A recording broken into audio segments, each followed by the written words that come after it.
দেখেন ভাই আমার দুর্ঘটনায় এটা ড্রেসিং, হ্যাঁ আজকে আমি করছি, এটা করি না এটা করছি, কিন্তু এটা অনেক সিরিয়াস। জায়গাটা আপনার কাটা তো গোস্তটা বাইরে দিছে, মানে আমার একটু ভয় ভয় লাগতেছে, তারপরে ভয় থাকবে, কিছু করার নাই, আমার করতে হবে। টাকা পয়সার বিষয় হলো সবচেয়ে বড়। আপনার 3,000 টাকা করে রক্ত দিলে লাগে।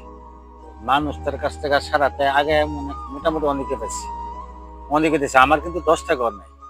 এগুলো সবই মানুষের দেওয়া, মানুষের দয়া করছে বিদায় তারে আমি এখন তো আল্লাহ তারে রাইখা গেছে। শরীরের কন্ডিশন খুবই খারাপ ছিল, এখন মোটামুটি তো খাওয়া দাওয়া করাতেছে, মোটামুটি মুখের চেষ্টা কি একটু দূরে হইলেও সমস্যা নাই। এখান থেকে আমরা তো নিয়ে যাব সাথে, উঠা দিলে ওখানে গেলে হয়তো 2 মিনিট আর বেশি লাগবে।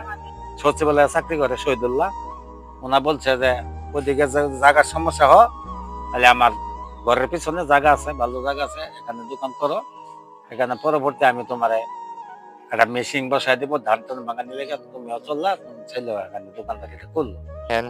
ভাই আমার দুর্ঘটনায় আমার অ্যাক্সিডেন্টে আমি নিজের হারাই আনছি।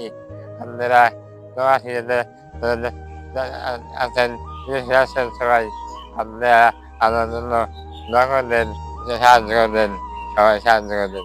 আমার দেখেন আর তাড়াতাড়ি আমি আছি, অবস্থায় আছি, আপনারা যদি সাহায্য করেন